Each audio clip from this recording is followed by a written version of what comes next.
I mean, the World Between Worlds, Ahsoka versus Anakin is going to be the one that sort of stands the test of time.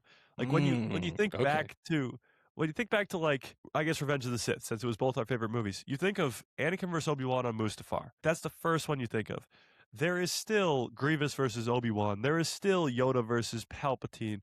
There is still Palpatine versus Mace Windu, but you don't initially think of those. They're still in there, but that's not the ones you think of. You think of Anakin versus Obi-Wan on Mustafar. You're going to think of Ahsoka versus Anakin Ooh. in the World Between Worlds. Meddler's Corner!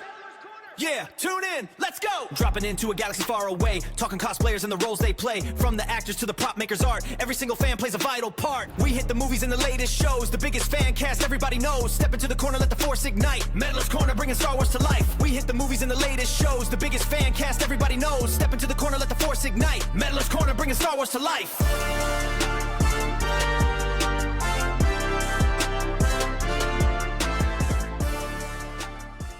Hello, Meddlers, and welcome back to another episode of Meddler's Corner. I'm your host, Donnie Meddler. This week, we are missing my co-host, Matt Durham. He is currently in Oklahoma City, getting to have a little special one-on-one session with Oklahoma City Zoo with elephants. So glad he's on vacation. Glad he's having a great time. We missed you, Matt. Come back next week if you want to. But our special guest this week is going to be Mike. You know him as a guy who loves Star Wars on all other socials, mainly on Instagram. So how are you doing, Mike? Glad to have you on. I'm doing great. How are you, Donnie? I'm doing great, man. So tell us a little bit about yourself.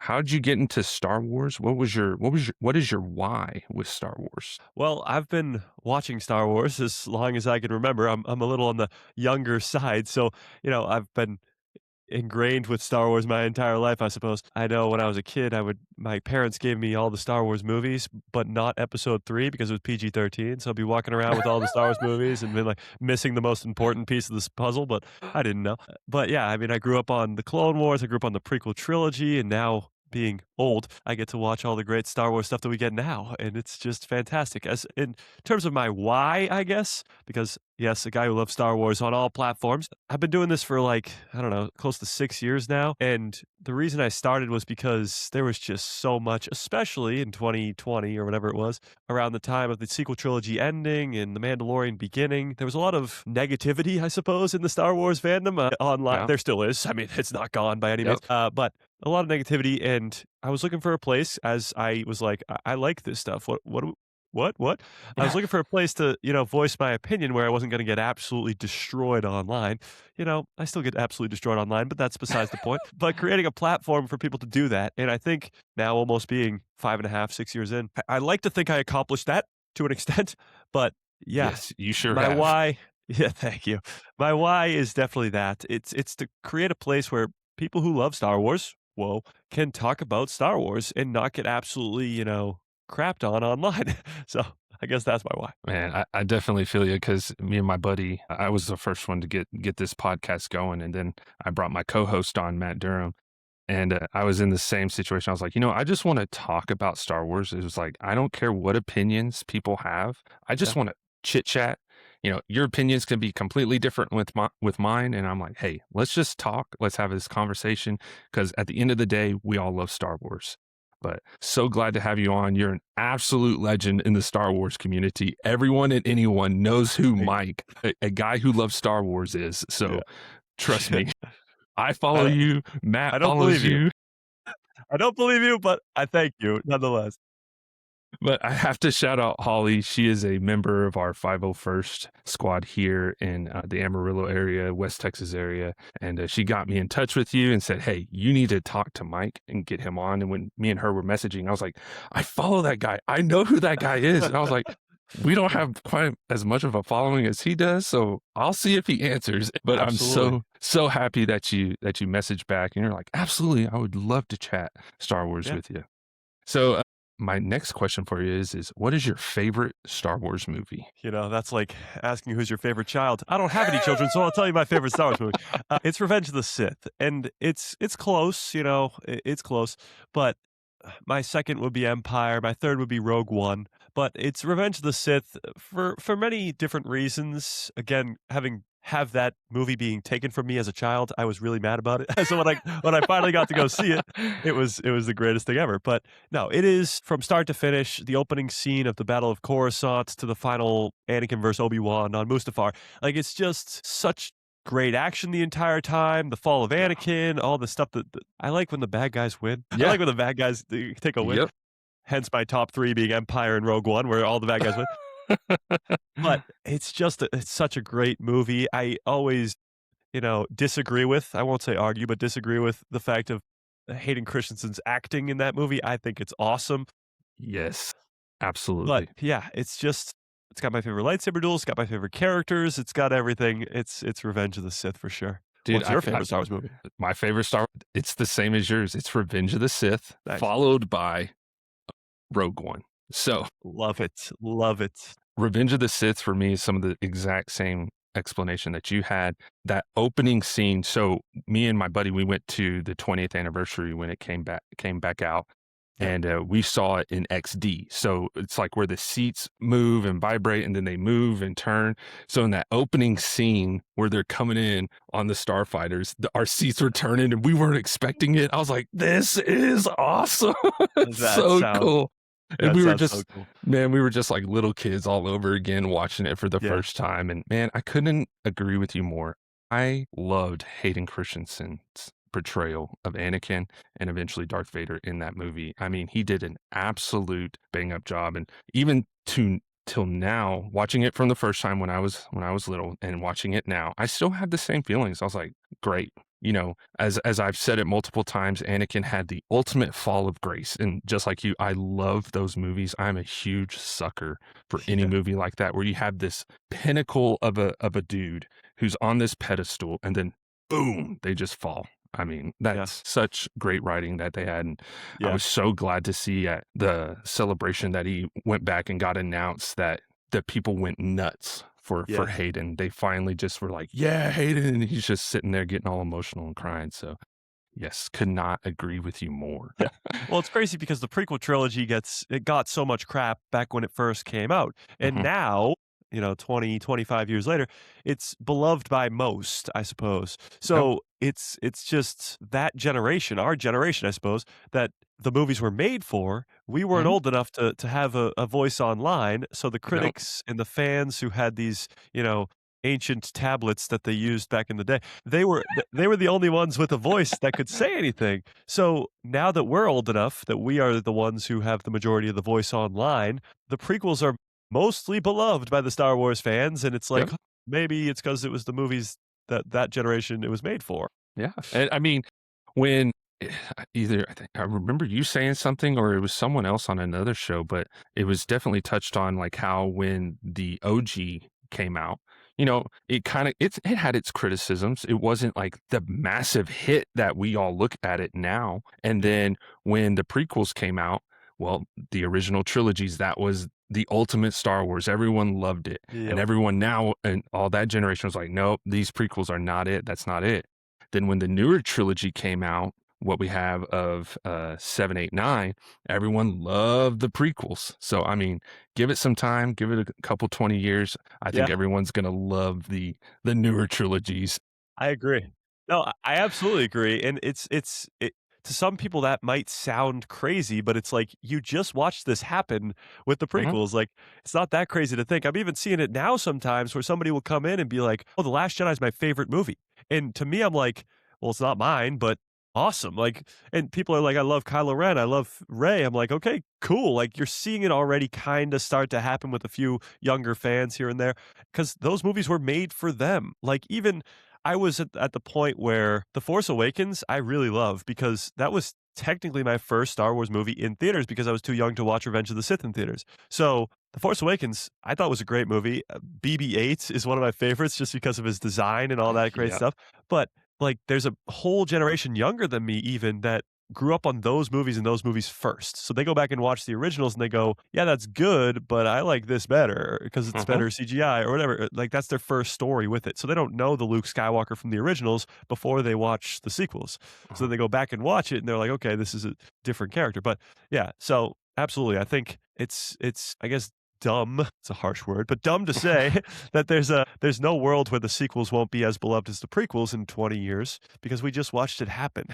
Yep. And it's really cool to see because when those newer trilogies were coming out, when the prequels came out, I was coming out of, it was like 99 going into early 2000. I was in fourth grade, fifth grade, sixth grade, right around that time. And, I was teaching when the Force Awakens and all those trilogies came out, and I was teaching middle school. I was a band director, and I was teaching those younger kids, and they were just like me. They were when they saw those movies, they're like, "This is awesome." So it was like, Yeah. for me, did those movies really, really impact me and really hit with me? No, not really, but I had an absolute blast going back to the theater, seeing Star Wars all over again.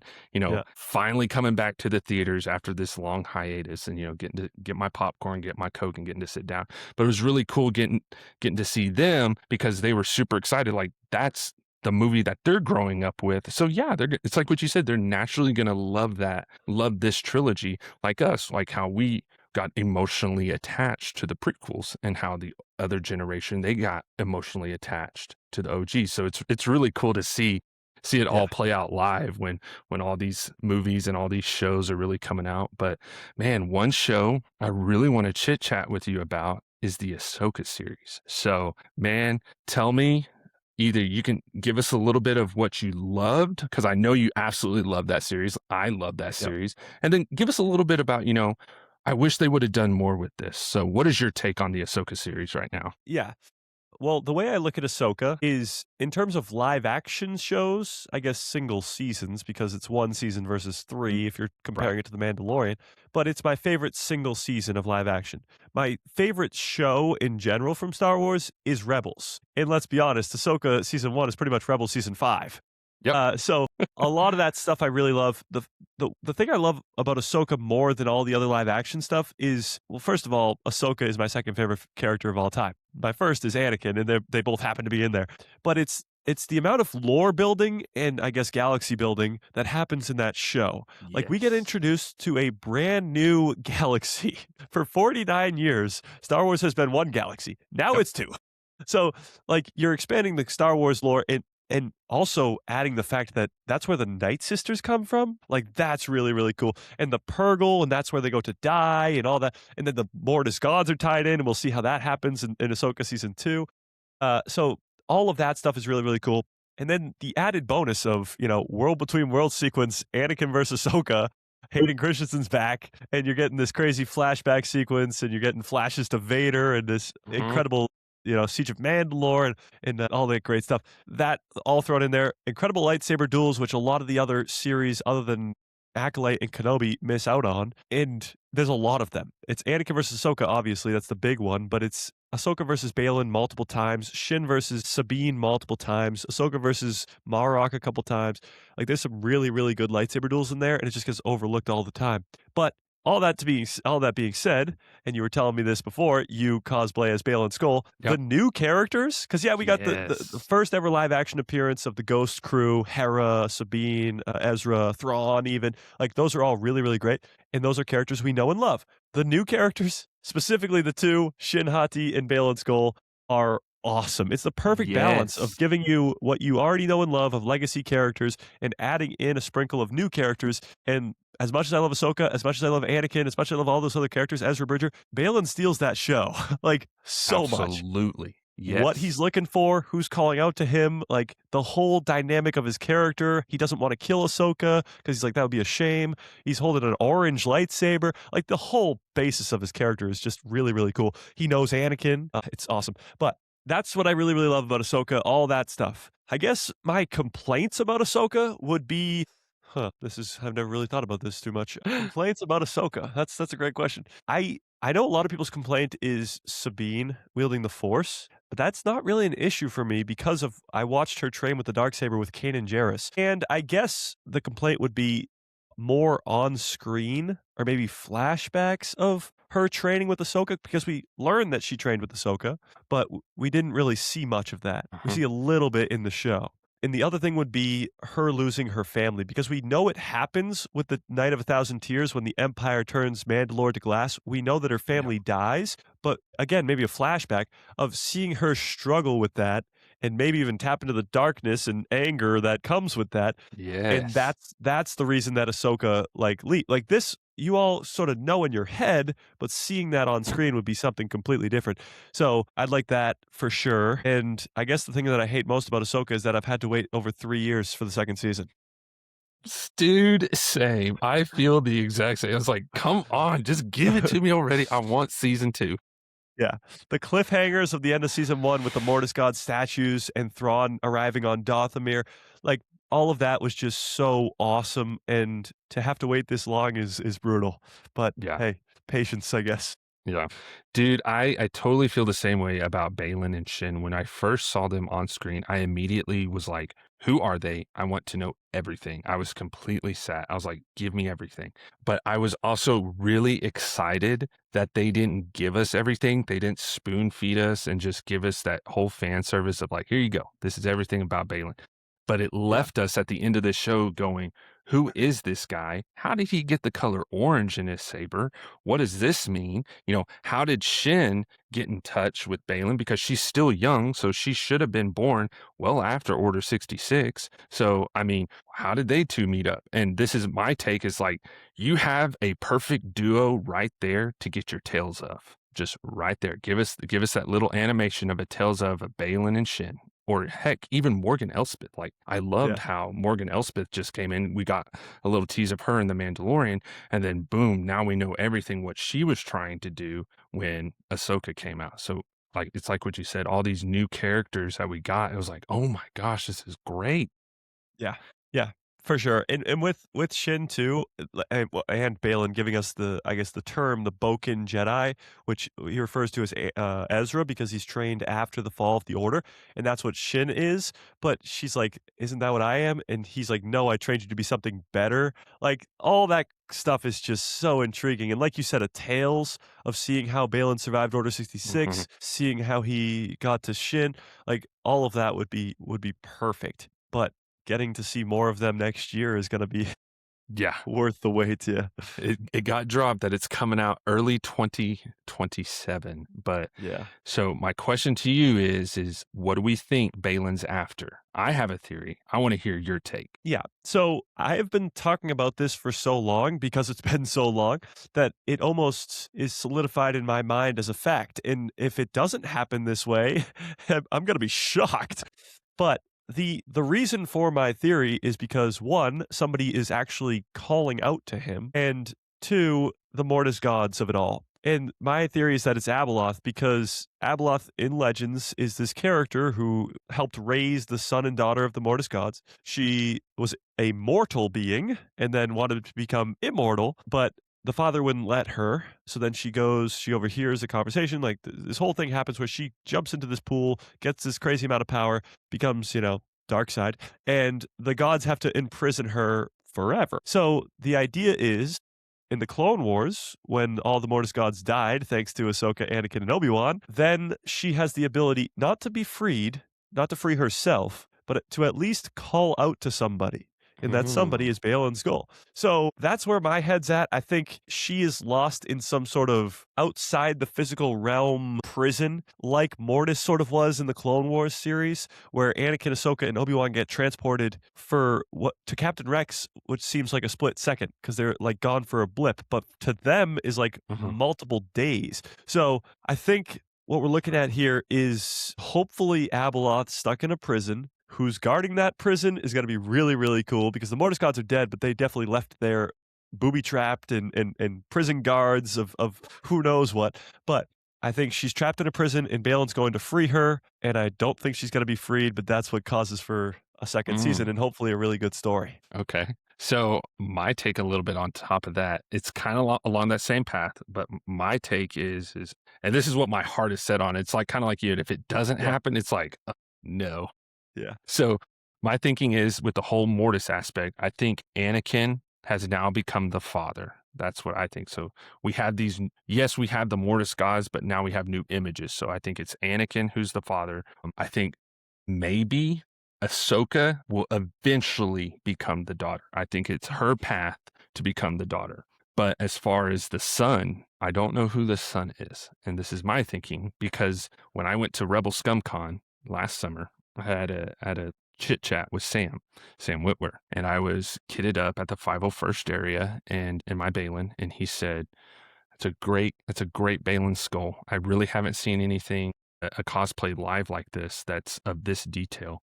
You know, you should probably watch season 2, and then just walks away, casually walks away. And I was like, what on earth is he doing to me?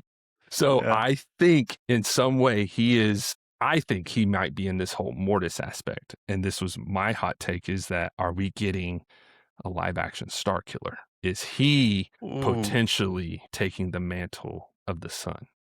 wow. So when it comes to all this, I mean, Balin's going to find him. I think you're right on, the key is Abeloth, but it's like he's going to go through a gauntlet. He's going to have to, face these characters, and the final one is going to be Anakin. So I don't know who's going to come out of this as a winner, but we have the Mandalorian and Grogu. We got absolutely nothing as far as lore, which I'm okay with. I was great. I'm going with this whole like Marvel Affinity War, in game. Yeah. They want this epic thing coming. There's something big coming. So they want to bring more fans. And I think the final stage is leading to Ahsoka. So my question, and I was telling Matt, is what if Balin wins? Are we getting not just like a retcon? Are we getting a new era of Star Wars? Are we getting, as I call it, the Balin verse of Star Wars? So my question is what if Balin wins? And that's my theory is, do I think he's going to win? I don't know, but I think that final stage is going to be Balin versus Anakin. But if he does win and he does get to create this new beginning, what kind of beginning are we getting here? Yeah. It's so tough because we know the sequel trilogy is coming. Mhm. So the only way he could win would be if he loses before the sequels, or if he's doing it somewhere else and stays in this other galaxy or I something. know. Yeah. I don't know. Either way, my theory on that, I guess, would be that he maybe doesn't win, but doesn't lose. And like Ahsoka is more so has to like she's now the new prison guard and has to keep watch. And so now that's like her purpose. So maybe Balin or Abeloth or both could be let free after the events of the sequels, after Ahsoka maybe dies or whatever happens. And then they're just setting up in Ahsoka season 2 the next villain for a post-sequel world. I just think even with Thrawn, there's only so much you can do with that character because we know the First Order is coming, because we know Snoke is coming, and the sequels happen the way that they do. So as much as I would love Balin to win and Abeloth to be as much as I would love him to be let free, I Yep. don't really think it's gonna happen. See, that's my thing too. It's like, because we know we're getting, the whole Force Awakens trilogy, First Order, they're all coming. But there was so many like hot takes because of the complaints, because everyone was like, Yeah. this trilogy isn't working. Is Ahsoka working the retcon because of the world between worlds? And this is my theory, is like, I don't want the world between worlds to become now our form of transportation, because Yeah. if that's going to be our form of transportation, we've just now jumped into a new TV show called Stargate. And that, like, I want Star Wars to be Star Wars, and I want Stargate to be Stargate.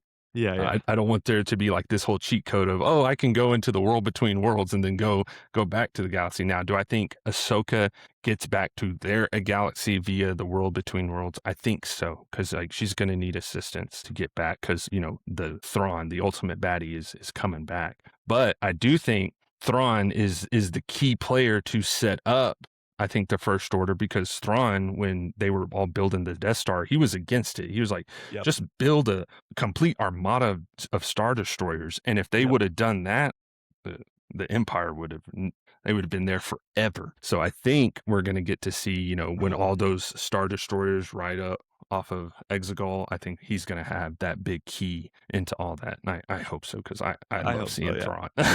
Yeah. That was I so agree with cool you. watching. I think the idea is that like Snoke in the First Order comes to power, but as of Uh-huh. right now, as we know in the galaxy, they haven't succeeded in creating Snoke. Project Necromancer hasn't worked yet, and it would be really cool if like Thrawn had a reason for that working, or he's the reason that something like the Star Destroyers on Exegol were a thing. Like that would be really cool because it would be pretty much like Palpatine learning his lesson because Thrawn was telling him. This is a bad idea. Don't do the Death Star thing, but my TIE Defenders are a better thing. Like, just do anything else. Don't put all your money in one basket. And Mhm. then Palpatine was like, nah. And then it blows up in 2 seconds. But yeah, that would be really cool. I never really thought of that. All the Star Destroyers on Exegol. That's a good one. Yeah. So, moving on to other characters, we got to see a live action Ezra. Do we think his character in the show was portrayed as the Ezra when we left Rebels? Yes, and I think honestly, the Ezra Bridger, Iman Esfandi casting is one of the best in Star Wars. Yes. I mean, it's perfect. And I know Mm. Iman has talked about this before, but he wasn't really like a big Star Wars fan before. He didn't know the character of Ezra. And usually that would like, piss some Star Wars fans off. It Mhm. didn't because he's just such a lovable guy and he's the perfect cast. So Yes.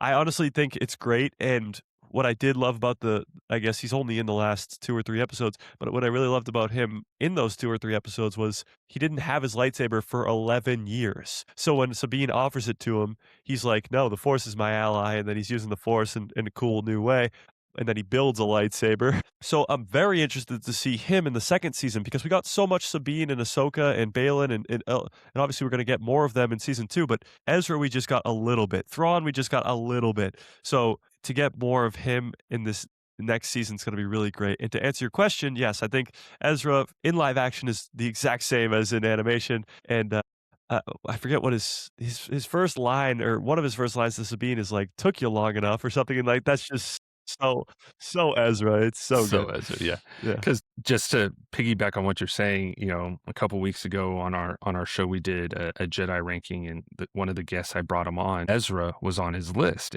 but his was season 4 Ezra because we were doing like who is our top 4 Jedi.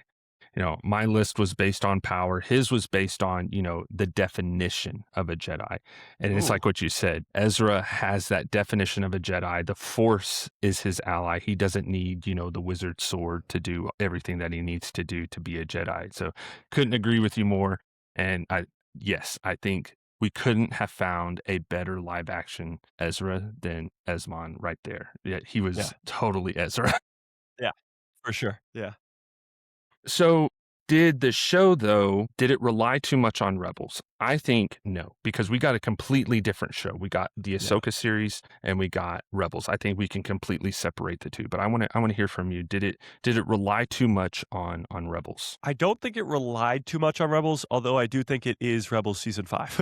Like, and that's not in any way a bad thing. Mhm. I do like Dave was saying before the show was released, Dave Filoni was saying how you can watch Ahsoka without having seen anything that came before. And I'm sitting there going, how on earth are you going to be able to do that?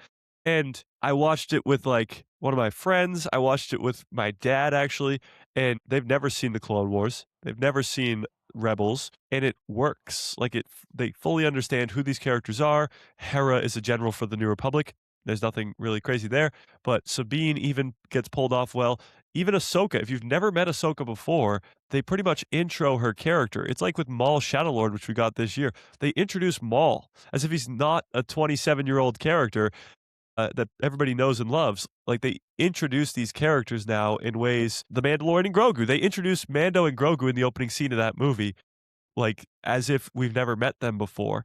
And it works because there's some people that have never watched the animated stuff. They're missing out big time, but they've never watched the animated stuff. And this is their first introduction to Ahsoka, to the Ghost crew. And I think they pulled it off. They pulled it off really good because I think in the first episode, there's a conversation between Hera and Ahsoka where Hera says something about her master. And then Ahsoka goes, Anakin never finished my training. And you're like, if you've never seen Clone Wars, you're like, God, her master's Anakin Skywalker? And then again, they meet in the World Between Worlds, and then Thrawn learning about her master being Anakin, and then he like poops his pants, and we're like, oh my God, that's crazy. So all of that, I think they pulled off really, really well, and introducing Thrawn. Because Thrawn, to a lot of fans, is this very dynamic character from 6 books, 2 trilogies in canon and a trilogy in Legends, and he's in Rebels, but pulling him off in live action is very difficult to do, and again, his introduction is awesome. He's got all these stormtroopers. He comes down in the Chimera. They're chanting Thrawn, Thrawn, Thrawn, and he walks up and he's I forget his first line specifically, but it's something like, "What was at first just an idea is now a frightening reality for all of Yep. those who oppose us." Yeah, yeah. That's so good. It's so good. Typical on-brand Thrawn, man. Yeah. So, I mean, I guess more on this topic, do we think, there was some of the fandom out there that said it would have been better because we talked about how epic Maul Shadowlord was, that the animation, the leaps that they could take, the Yeah. risks that they could take with animation. Do we think Ahsoka would have been better as an animation, or is it still, still hitting with us as it is live action? Yeah, that's really tough because I do think that a lot of the animated Star Wars stuff is like some of the greatest, Mhm. specifically Rebels and Clone Wars. But to that end, like I'm not stupid. I know not many people watch that stuff, and the live Yeah. action stuff gets way more views, and obviously the movies get way more views. But it's almost as if like something in live action like that is like more of an event than the animated stuff. And the animated stuff is still great, but with the animation, it's like a 22 episode season with filler episodes. With Ahsoka, it's 8 episodes where there's not a tiny speck of filler anywhere to be found because you only have 8 episodes. It's live action. The budget is huge.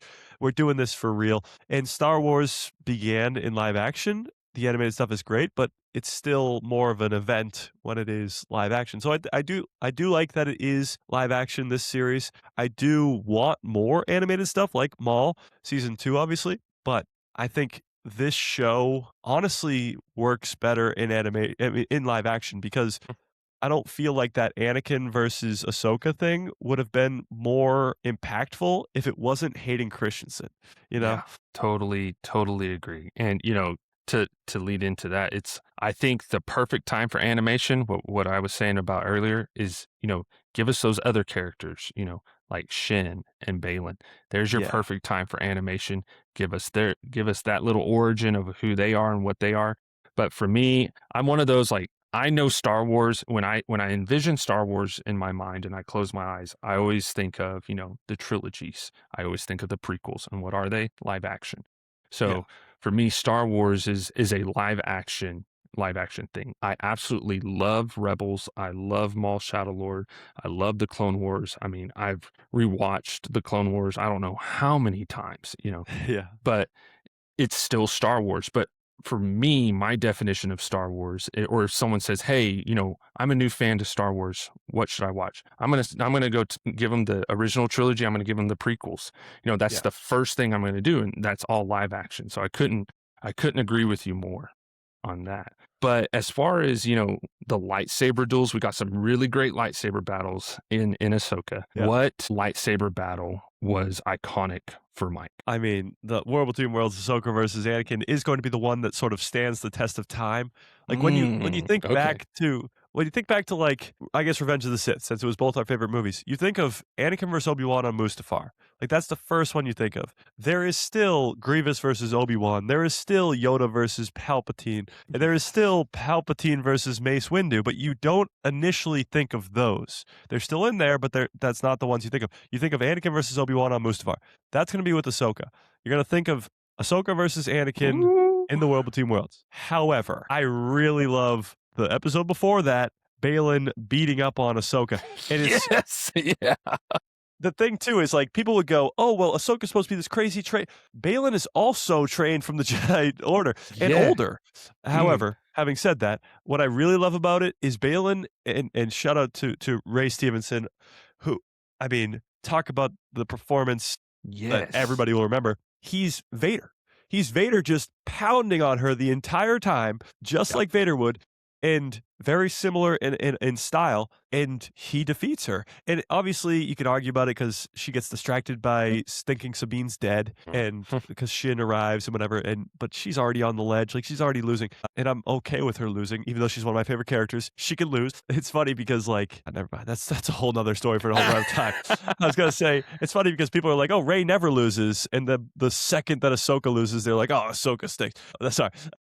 But having said that, that fight is extremely underrated, and Yes. I know that people are upset, I guess, about us everybody getting stabbed in Star Wars and living, but Shin versus Sabine the second time in the forest, when Sabine is like on the ground and then she goes like this and tries to use force but doesn't work. It's Shin's like, "You are so weak," or whatever she says to her, and then she uses sort of her Mandalorian-ness to get away with all of her gizmos Mhm. and gadgets. That's a really cool fight too. But yeah, so those would be my big 3, I guess. So I think the fight that's gonna you talked about withstand the test of time. I Yeah, think the number one is gonna be the Ahsoka versus Balin. I remember and I absolutely loved the Ahsoka versus Anakin fight. And I mean, when he does his little Anakin behind the back thing, I was when I first saw, I was like, oh yeah, here we go. yeah, Real yeah, Hayden, he's yeah, back. yeah, But the fight of Balin and Ahsoka. So I was telling you, my 501st character is Balin, but I'm also in Saber Guild. And that's like one of the only LFL clubs where we actually get to fight with sabers. yeah, And a lot of the complaints was, well, the choreography is slow. Ahsoka really isn't Ahsoka moving her lightsabers, like what we see in Clone Wars. That's where I'm like, guys, that's an animation. If y'all can do those little parkour flips, go for it. If you can find yeah, someone that can do the Ahsoka parkour little flips yeah, off the little center turntable, do it. But like it's yeah, gonna hurt if you land wrong. But Balin, we were talking about his fighting capabilities. It's just raw power. He wants to overtake his opponent, and he wants you to know you will not walk away from this. I will defeat you. I'm not going to talk trash. I will destroy you, and I will make you look 2 inches tall, which is basically what he did to her. And it's so fun what you were talking about, how people are like, well, did Ahsoka win or did Balin win? So at all the cons and stuff, you have all the little ones that are dressed up as Ahsoka. They'll come up to me and they're like, you lost, you lost. And I'm like, well, obviously you didn't watch the show because I won. yeah, But that's awesome. I love Balin's style and how he fights, how he holds his saber with 2 hands. Vader can do all the one-handed, Ahsoka can do 2 sabers. But we Yeah, really got to see a different lightsaber, like a broadsword, where you could just tell it's like really heavy and just me being a big dude already and just really yeah, tall and like 6'3". I was like, man, this is great. This is someone I love can that. relate to. Yeah, 100%. I actually could not agree with you more. I'm quite tall myself. But having said that, I do agree with you that a lot of the lightsaber duels in Star Wars, specifically the original trilogy, they are a lot slower. Hmm. And the argument is at the time the technology wasn't there. The in universe argument is, well, Obi-Wan versus Vader is old man versus robot. And it should be that slow, and it works. It makes sense. Same with Luke. Luke doesn't have much training, and he's going up against Vader, so he gets better Hmm. throughout the movies, and that all makes sense. Ahsoka versus Balin makes perfect sense because, yes, they're both older, but as you said, like there's different lightsaber forms and different ways people fight, and Ahsoka still is jumping around. Not as much as animation, like you said. Right. Animation is a very stylized design in terms of fighting choreography, but she's still jumping around, and Balin's not because Balin is different, and it's the same as like watching Obi-Wan versus Vader at the end of Kenobi. Obi-Wan is older, but he's still jumping around. Vader is not, because Vader is now this robot. He's not Anakin of Revenge of the Sith. He's now just this android himself. So I think it fits perfectly, and I agree with you. I think that fight is really, really good and underappreciated too. Yes, yeah. I want more Balin. I'm really thinking that in season 2, this might be the end for Balin. I mean, we get this new character. Of course, he has the task to go find Mortis, and I was like, oh no, my favorite Yeah. villain. Are we going to see the end of him? Is he going to get Dooku'd? I don't want that to happen because I want him to be remembered as one of the Star Wars iconic villains. If we think of like Mount Rushmore of Star Wars villains, he's not on the Sith side because he says he's not a Jedi or a Sith. I just Yeah. really, as a fan of Balin, I want him to be remembered like, like the Darth Vader, like, Palpatine, like Revan, all those. I want him to Yeah. withstand the test of time because we got such a great portrayal of his character by Rey. And Yeah. it's all Rey. At the end of the day, it was all Rey. But, I had a little interview with Judah because, he's the one that helped paint and design part of his kit. and he was talking about the stones on Rey's vest, and he asked, he was like, "So, do you know what the stones are?" And me trying to be that deep lore Star Wars fan, I want to say like I'm not really deep into the lore. Like you could probably ask me a trivia question, and I'll probably get it wrong. Yeah, yeah, But I'm still a fan at the end of the day, and so I wanted to yeah, sound cool. I was like, "No, that's probably his original kyber crystal." It's more like a testament to him. He wants to remember, where he came from. He says he's left the order, but you still have a part of that. It's still with you. And yeah. Judah was like, "No, man. Ray just liked rocks, and he really liked the stone Mordovite, and he just wanted it all over his vest." That is awesome. And Ray was just like, man, when they were first putting it on, Ray said, he was like, man, we're really going to get with the Star Wars fandom. They're going to come up with all sorts of theories, and I just like rocks. That's so funny. That is how a lot of things work in Star Wars, though. Like, there's gonna have to be an in universe reason for that, but hmm it all just comes from Yeah. Ray just liking rocks. That's Yep. awesome. That's so good. Well, Mike, thank you so much for getting to talk some Star Wars with me, especially Of Ahsoka, course. even Balin, one of my favorite characters. So I have a little game. You do this all the time on your show, Yeah, and yeah. you post them all the time on Instagram. I think we're gonna do a cut five. We're gonna do a take five, cut five of Yep. characters from Ahsoka. And so I'm gonna No, I'm gonna I'm gonna put you in the hot seat. Okay, I'm ready. I have a list of 10 characters. Okay, Okay. you can keep and you can cut. All All right. right. So your first character, keep or cut, Ezra Bridger. And it's just from their Ahsoka experience, right? Like, this is Yeah. just Ahsoka? Yep. Just Ahsoka. Oh, I love Ezra so much. This is devastating. Okay, I'm gonna have to cut Ezra Bridger just because he's only in 3 episodes. Like, you're Okay. not even in half the season. You're not even in half the season, Oh, okay? Calm down. Calm down. Alright. Cutting Ezra, cutting Ezra. cutting Ezra. Okay. Next character, Morgan Elspeth. Yeah, see, Morgan Elsbeth, we haven't even brought up like, we were talking about lightsaber duels, but that's not really a lightsaber duel, I guess. But Mhm. her duel with Ahsoka at the end, that is underrated too. I'm still gonna have to cut her because there's a lot of great characters I like in Ahsoka, and yeah, that final stand is great. The Blade of Talzin is great, but cut. Okay. Next character, Marat. I feel like you're holding out all the good ones for the end here now. I don't know. You don't know. Marok, see, Marok in Ahsoka, he's really good in actually Shadow Lord. But in Ahsoka, he doesn't do much. I mean, he has a cool lightsaber duel with Ahsoka, but he's almost like brought back to life, or we don't really know, but he's got that Night Sister magic in him. I'm cutting him too. Okay. Cut. All right. So we have a total of 3 cuts right off the bat. You've cut 3. So you have 2 more cuts, and you Yeah. have all 5 of your keeps. Okay. Next keep or cut, Thrawn. It could be the same argument for Ezra, but I don't want to cut Thrawn. Okay. This is interesting. I'm gonna keep Thrawn just because. Oh, this is tough. He's in the same amount of episodes as Ezra. However, you know what? No, I'm cutting Thrawn. I'm cutting Thrawn for the same reason I cut Ezra. He's not even in half the series. He's not even in half the show. Okay. So you have 1 more cut left. Okay. And then everything else is keep. Am So I done? keep or cut, Hu Yang. No. All right. Hu Yang, 25,000 years old. Put some respect on his name. I'm keeping Hu Yang. All right. I like it. Okay. Okay.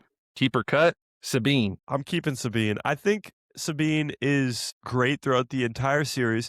I know she gets a lot of crap for using the Force at the end, but I thought that was very well deserved, especially after watching Rebels. But her grabbing the lightsaber with the sort of zombified death trooper at her throat, and she grabs it and goes zip right through his head. So good. So I'll keep Sabine. Okay. Next, keep or cut, Hera Syndulla. I love Hera in Rebels. She doesn't really do too much in Ahsoka. At least in the first couple episodes, she's sort of just the bouncing off sort of character. This is tough. Again, if this was Rebels, it would be a completely different conversation, but I'm going to cut Hera, my last cut. Okay. So all your keeps are Oh, going here to we go. be your first keep, Hu Yang. We know that. Your next keep, Ahsoka. Let's your next go. keep, Shin.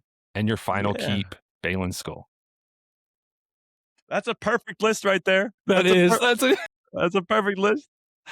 I was going through it. And I was like, man, I got to get the ones that I'm like, is it going to be hard for him to cut or keep? And you do this all the time. So it's like, I was trying to trick you, but I was like, I ain't going to trick him. He Yeah. does this all the time. I was waiting for somebody like, I don't know, just throw in somebody random. Yeah. I almost wanted to throw in Chopper, or Yeah. Hera's child. Oh gosh, his name escapes Jason. me. Jason. Yeah. Just Or just Mon Mothma because she's in there for 2 seconds. or Carson C-3PO. Teva. Yeah, Carson David. Yeah. Oh man, Mike, thank you so much for joining me on my show. Thank you so much Of for course. taking the time. I know you're a busy, busy guy with everything that you got going on. But man, the mic is now yours. It is time to plug what you got going on. Tell the people, tell our viewers and listeners what Mike is going on. Absolutely. Yes. So, first of all, thanks for having me. This was awesome. Love talking Star Wars as much as I possibly can. That's why I have a channel called The Guy Who Loves Star Wars on YouTube, Instagram, TikTok, all the platforms, but mostly on Instagram, mostly on YouTube. We go live every Tuesday, Thursday, Saturday on YouTube. We got shorts every day, videos all the time. So we talk Star Wars quite a bit all the time. It's a blast. So don't miss out on that. Yeah, that's about it. Okay. That's all I Where, got. are you just on Instagram or are you on other social media platforms? I'm on Instagram and X, formerly known as Twitter, and TikTok and Facebook, I think now too. But what do I know? Okay. I just run these they're channels. They're all still A Guy Who Loves Star Wars. That's all of them. All right. Perfect, man. Well, dude, again, thank you so much. You as a guest, I always ask one final question of all my guests that I get on the show. So your final question, if we were to open Mike's garage, what vehicle from the Star Wars universe would we find? It could be planet to planet or it can be streetwise. What would it be? Interesting. I like that. First thing that pops into my head would be, Din Djarin's N1 Starfighter. That thing is just so badass. But I think if I were to give it a little bit more thought, and especially if it comes with Chopper, I'd take the Ghost. It'd be parked in that garage, and it would take up the entire thing, and it would be great.